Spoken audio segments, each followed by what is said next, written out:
Hello everyone and welcome to Memory Flow, where we discuss fragrance and fragrance collecting. In today's video I wanted to give you hopefully a quick update on the latest launches from Guerlain and some other house, which is Marc-Antoine Barrois. So we will be focusing on the latest launches that I did manage to talk about them in Romanian, but I haven't been able to film a video about them in English, so there's my chance. I wanted to do a video for each of them individually. However, I find that this way we will be able to go through them a lot easier, because I'm a bit pressed for time, unfortunately. Hopefully this won't be a terribly long video, and we have some things to smell. This is why I got my scarf here, in case I get nose blind, which I am already starting to, because I did film quite a lot today, and there are some things we need to settle. So we will be talking about Aqua, Allegoria, Nerolia, Vetiver. Then we will be talking about the new Exquises. We will take a look at Guerlain and Rouge l'instant.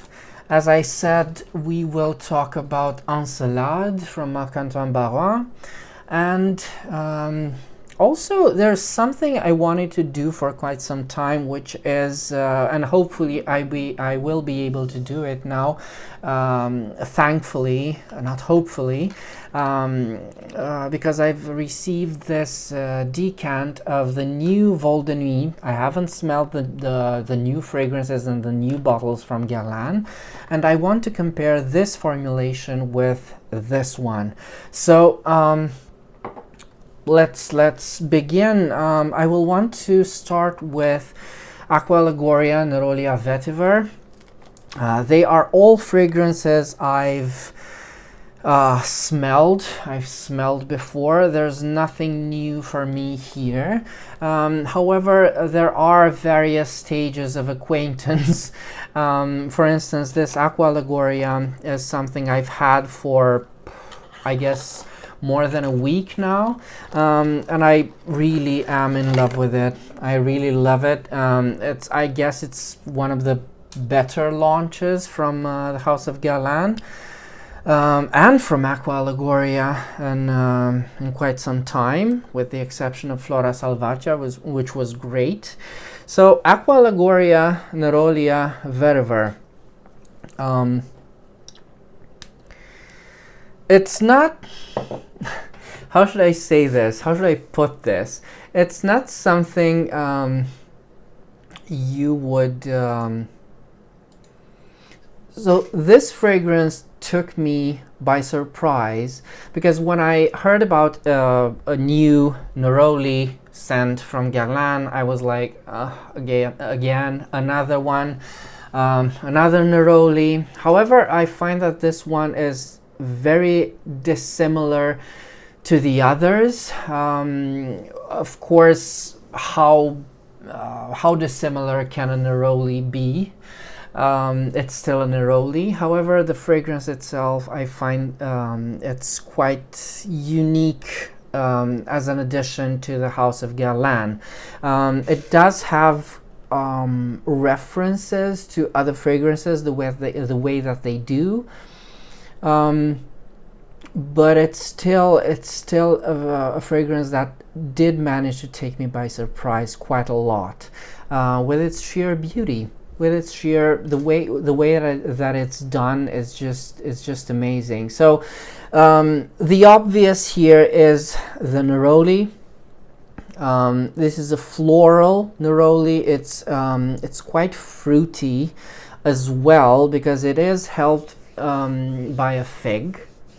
It has this wonderful zesty fig note, which also makes it kind of, it helps with this floral aspect. It makes it kind of rosy, The entire fragrance does create the impression of red more than it does green, for instance. That's just me.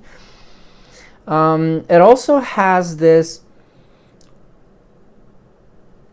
I want to say typical, but it's not completely true. It has this basil note, which is typically used in the old cologne type, old eau de cologne type architectures, and Guerlain also have a huge basil note in Eau de Guerlain, which is one of my favorites from Les Eaux. By the way, just a quick side note, Nerolia Vetiver could have been a new addition into Les Eaux de Cologne, because this is a fragrance done by Delphine Yelk, and this could have been her, because I guess at some point we will see an Eau de Cologne made by Delphine Yelk there, so this could be her signature cologne. This could have been very well integrated into that collection. So because it does have that freshness, that typical eau de cologne freshness, and that architecture, and of course it's citrusy, it's greenish, and that basil note, as I was saying, it adds to that sweetness. It adds its sweetness to the fig. And with the neroli, it creates something extremely, it's just wow. So the vetiver in this is not very pronounced. It's not a huge vetiver. It's just, when you wear this fragrance, this is what happens to me. First of all, it's very different on the skin than on the blotter. On my skin, it tends to be a lot sweeter, a lot more zesty, a lot more humid. However, when I wear this, I find some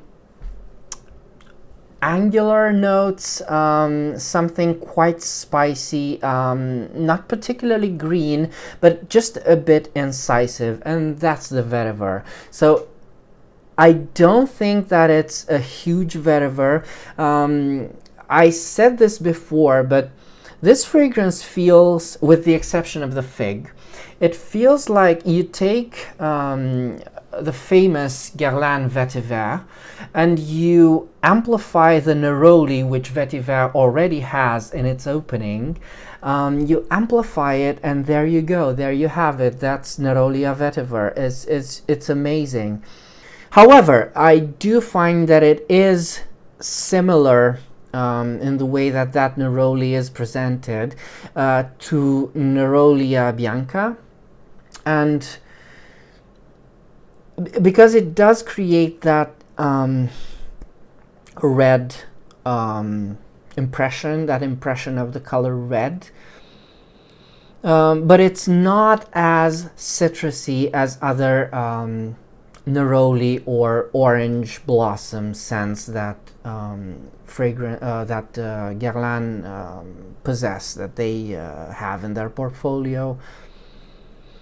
For instance, it has nothing to do with Neroli Outre Noir at all. Another thing I find especially beautiful about this fragrance is the way Delphine Yelk kind of has this in her latest launches. I am thinking of Musc Outre Blanc here.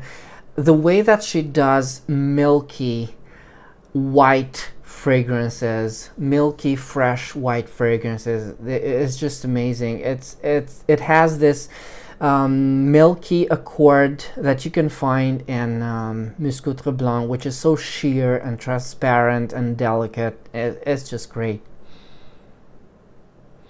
Good. So I hope you have an impression of Nerolia Vetiver now. Now let's move to another fragrance. Now what shall it be? Which one would it be? Let's do this. Let's do this in the order I've spoken about them before. Let's talk about Habit Rouge L'Instant. Now Habit Rouge L'Instant is something I've waited to smell because I was very curious about this. Of course, I didn't have many expectations, you know. It's better not to have them than to let them be destroyed. However, we are talking about a new Habit Rouge flanker, which we haven't seen for quite some time. And I was very curious about this one. The sad reality is that it's got nothing to do with Habit Rouge. So this cannot surprise me anymore. It's a fragrance that I've worn a couple of times. I've tried to see if there's something more to be said about this fragrance, but sadly I guess that there isn't. The only things I can say about this fragrance is that it's completely common. It has nothing to do with Habit Rouge. That green bitter note, which they say that it's cannabis or chanvre or whatever it's called, it's there. You can tell it's there. It's pretty difficult to isolate, to pick off right from the start, because your nose will be assaulted by this weird common fragrance, common cheap fragrance, may I add, also, that you can find mostly anywhere. I won't give names because it wouldn't be proper, but it's a fragrance that you can find mostly anywhere, and not from designers especially. It's just like it's drugstore it's drugstore fragrance. So you can pick that cannabis note up. It's there, it's great. However, I don't find that it's enough. This is a huge grapefruit, and I said this before that I don't know, I don't think it was a good choice to add grapefruit to Habit Rouge flanker. Certainly it could have been interesting, but not the way this fragrance was created. It's just common. It's just something you find everywhere. I cannot detect any leather in this, although I've seen it listed there. There is a very faint ambery smell, but it's very, again, it's not enough. It's there, it's vanillic.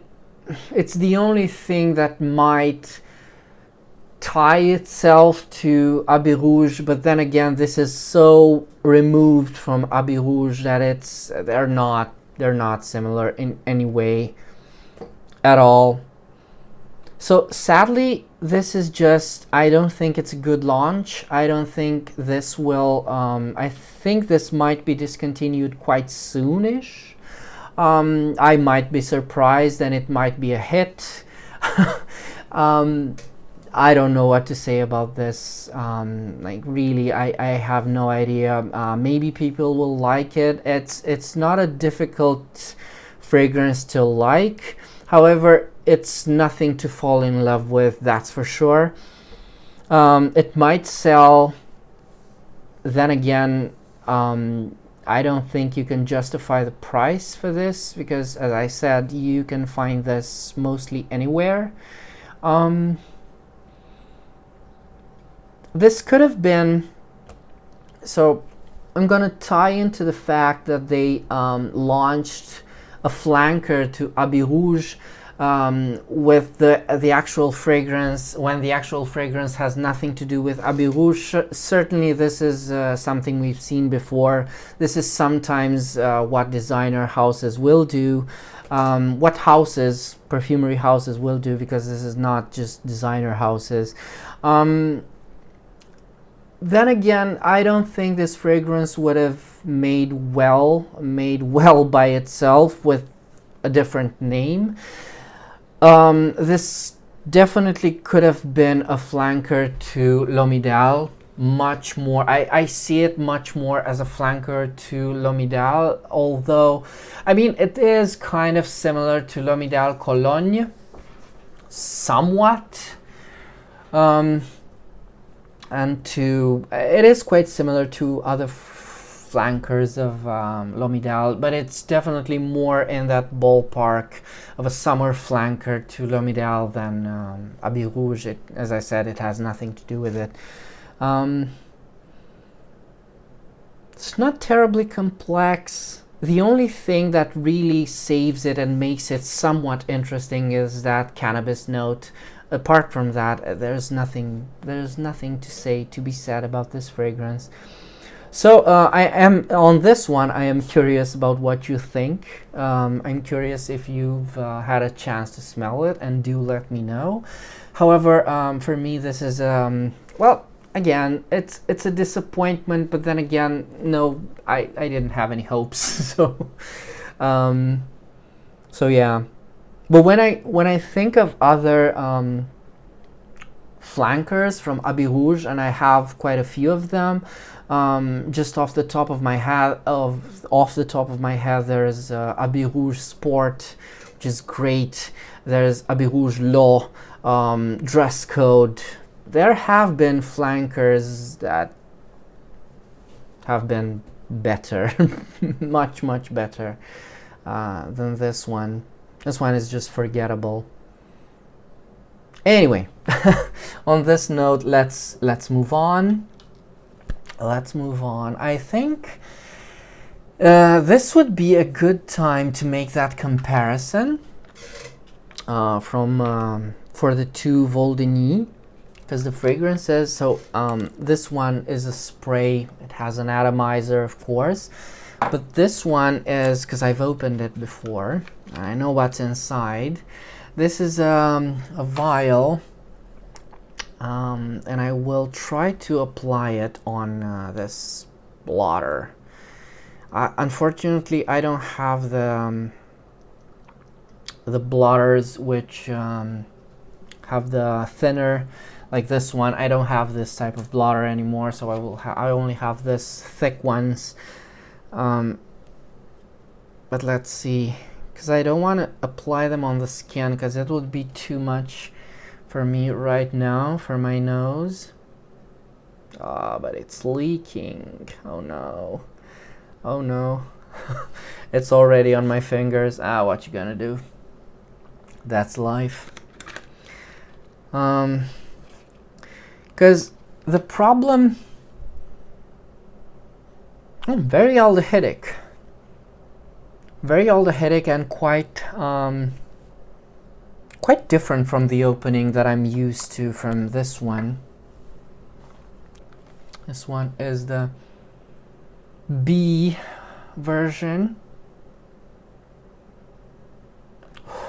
and this one is the how do you call them? Cœur reverse. I don't know. Inverted heart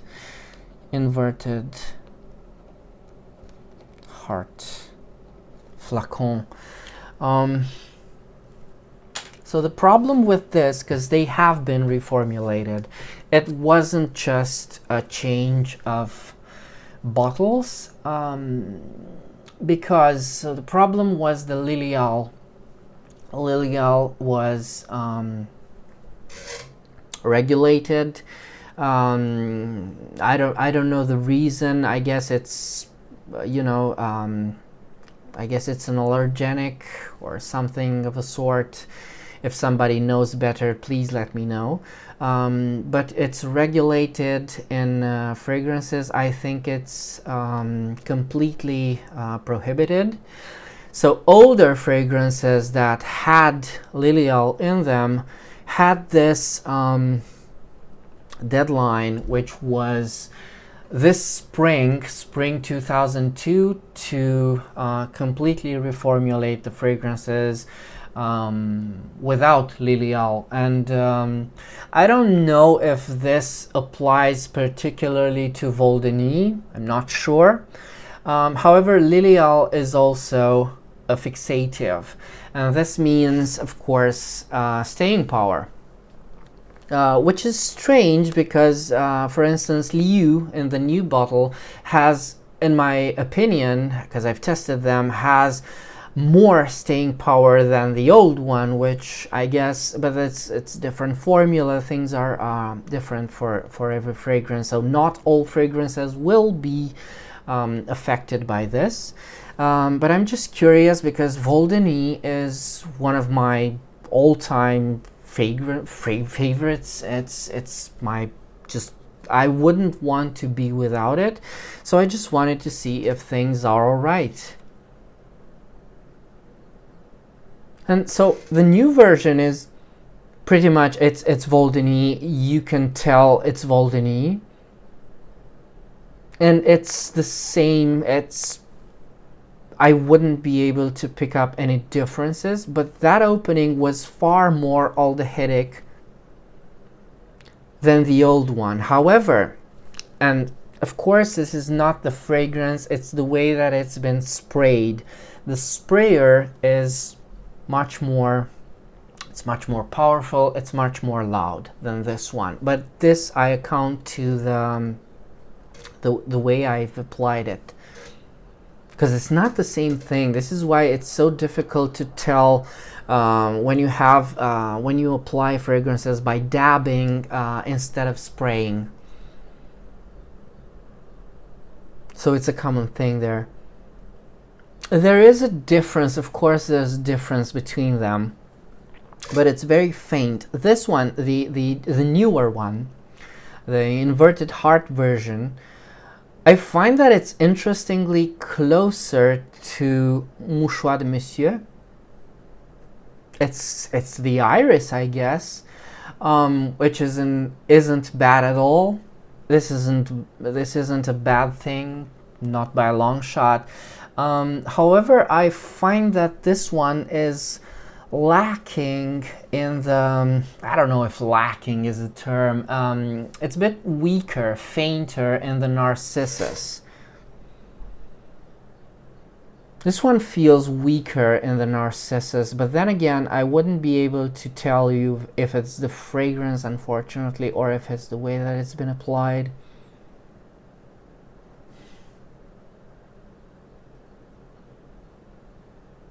And this one, the older one, which is by no means the best version of Vol de Nuit there is, it does come across as fuller. You can definitely tell that that bouquet is more generous. You can smell the distinct flowers. You can smell the violets, you can smell the irises, you can smell the narcissus. It's got that, it's already in the vanillic point where it just starts to, it's taken flight already.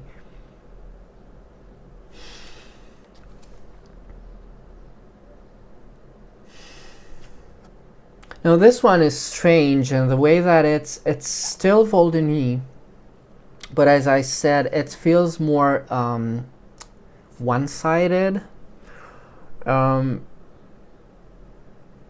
It feels a lot less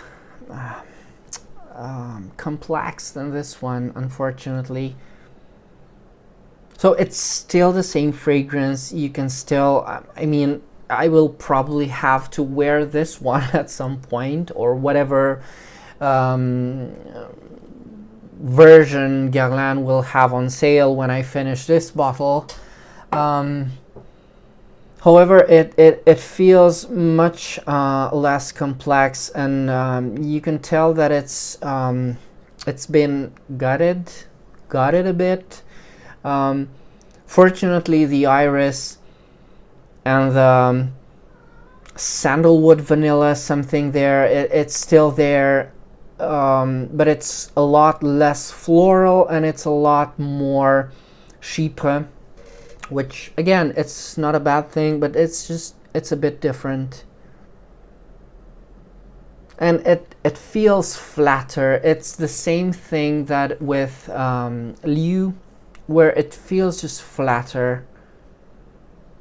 Feels flatter than the older version. This one is blooming. This one is, oh, I wish I could say they are 100% the same, but they're not. However, this is still Vol de Nuit.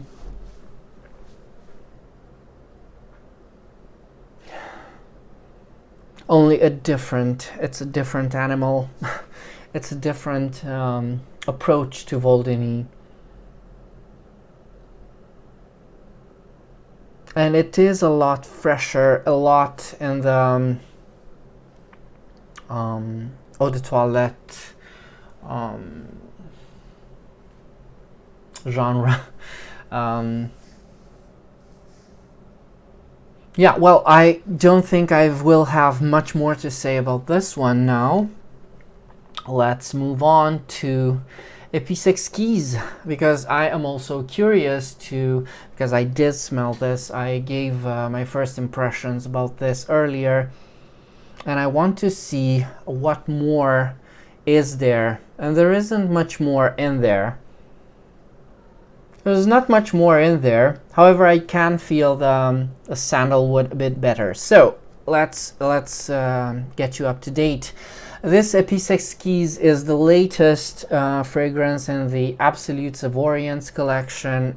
This is also the fact that they released a new fragrance in this collection means that the collection is probably safe from discontinuation for at least another year. We don't know. We won't know what happens in the future, but at least for now it is safe.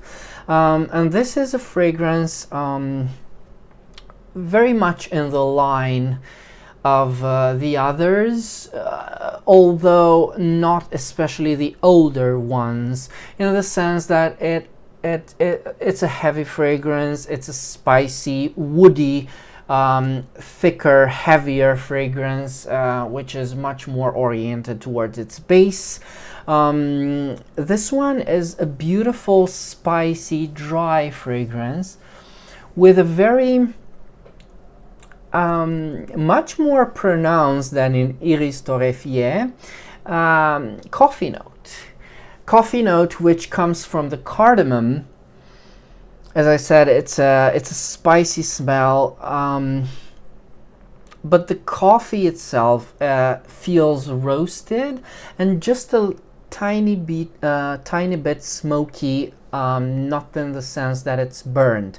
This is not cooked coffee, it's coffee beans. Coffee beans fresh from the oven, or whatever process they undergo, on a bed of green spicy notes. It's a lot easier for me because I already know the fragrance. The green parts come from this patchouli, which is great. It's a patchouli that, because it's the only thing that's I guess heavier in this fragrance, the patchouli kind of has to do everything. It also provides this sweetness besides the greenery, besides the incisive greenery, green minty thing that patchouli does.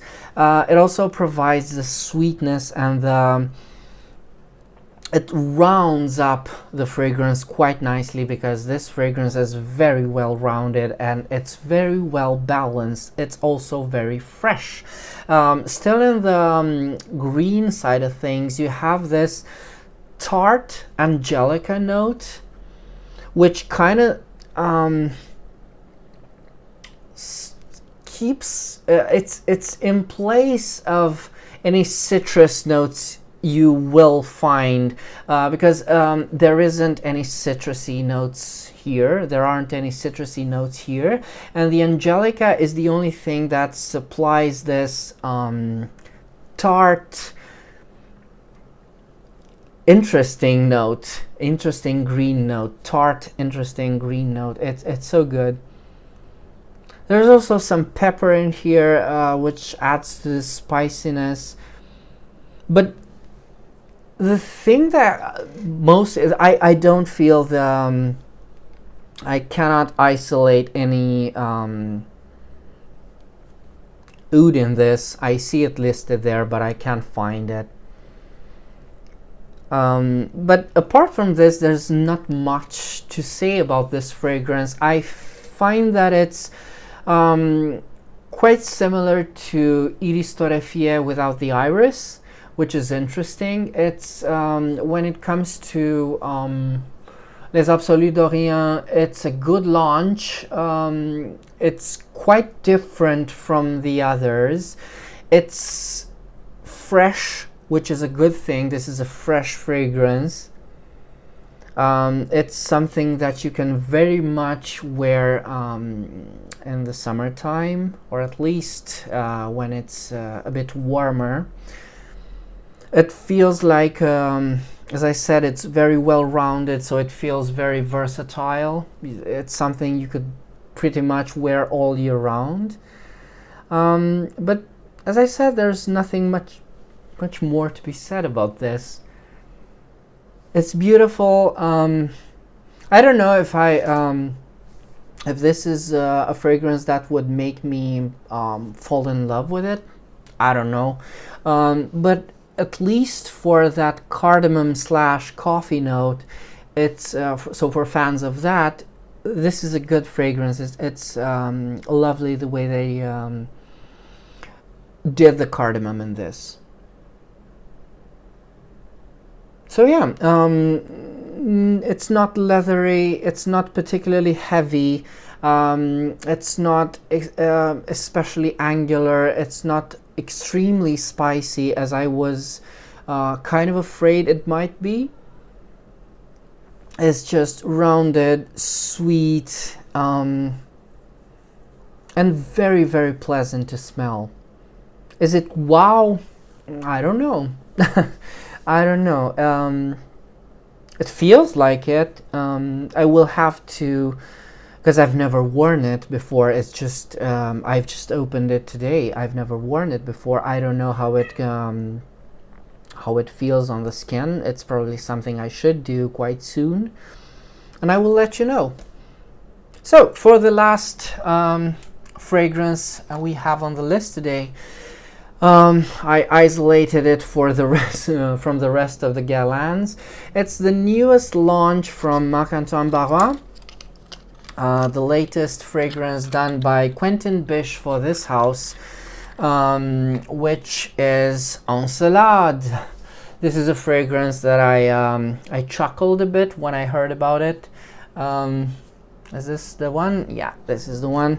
I chuckled a bit when I heard about the name because it's quite similar to enchilada, which because I didn't know what Encelade was. I had to Google it, and apparently Encelade is the name of a giant from mythology. This is a giant that's been killed either by Athena, the goddess Athena, or by Zeus. Now, as well, his dead body or whatever resides under the mountain Etna, and he is the one responsible. So he's supposed to be the one responsible with earthquakes and volcanoes.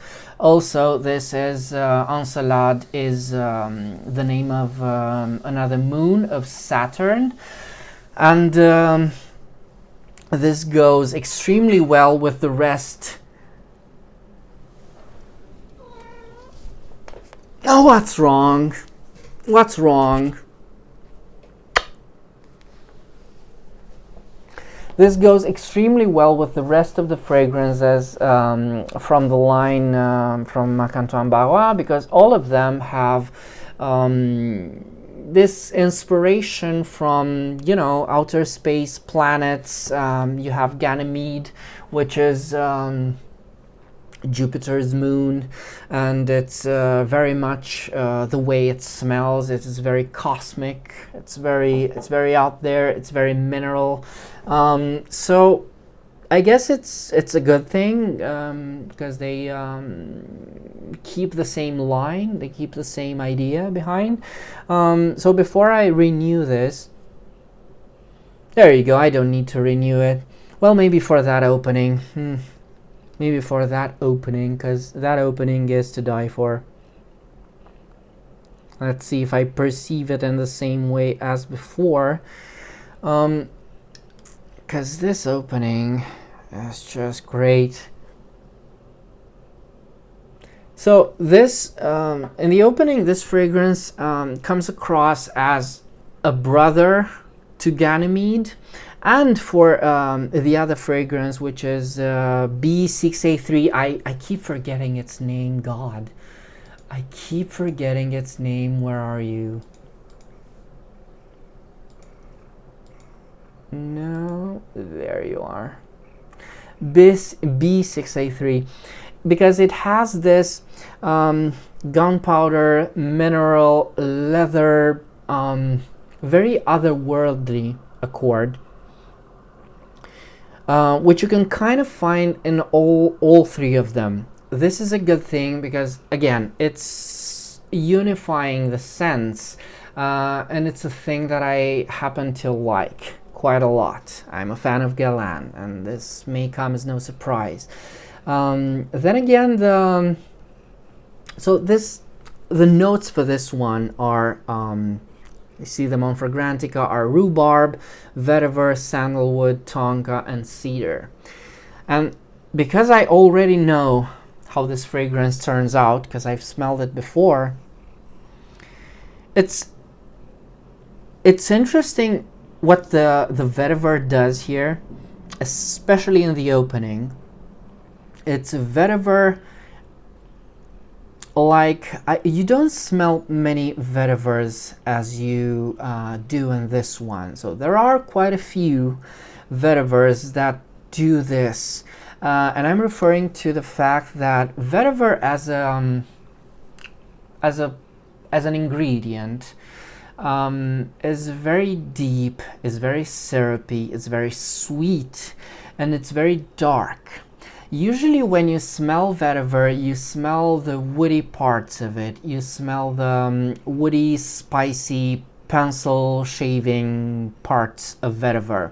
Other things that they use besides vetiver help bring those fresher aspects a lot more, easier. But here, it's very close to, it's not very close, otherwise I wouldn't be able to smell this. I would have to do it something like this, because vetiver is very powerful. But it's quite close to the idea of untamed, unworked, raw vetiver in the opening, because I can feel that syrupy, sticky, darker, and very, very sweet side of vetiver, which I like and I miss in most fragrances. My opinion is that the best vetiver out there is Guerlain's vetiver, not because of those aspects, but because of the way it's rendered as a whole. Anyway, the interesting part in this is this fruity vegetal thing that it has, which of course I think it comes from the vetiver. I'm not sure, but I think it comes from the vetiver, which is quite similar to a ball pepper. It's that freshness, that fresh smell you get for a few seconds when you crack open a ball pepper. A green ball pepper is just great. It's great. It's a bit fruity. It's sweet. It's quite unique, mind you. However, in this stage, the fragrance is gorgeous. It's vetiver with a bit of tonka. There's a bit of sandalwood in there, because it's a huge woody. This is a woody fragrance. No doubt about it. This is a woody fragrance. It's deep woods. However, what this does, is that the cedar wood, that is a ISO E Super or whatever you call it, because I suspect it's that, I'm not sure, I can't tell, kind of takes over at some point, and it makes it much more about that cedar wood, about that pencil shavings, about that.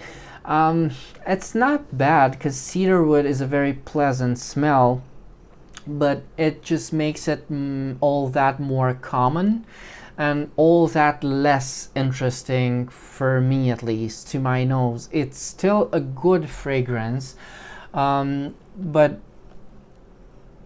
when it dries down, I feel that it's a lot closer to Encre Noire than I would have liked.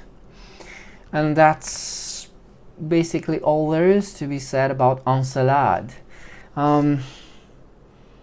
However, it's still a good fragrance, as I said, and it's something I would love to explore more.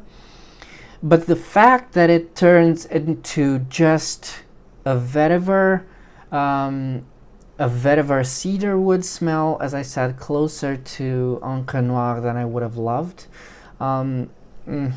it just makes it all that less interesting for me, at least miles less interesting than Ganymede, which continues to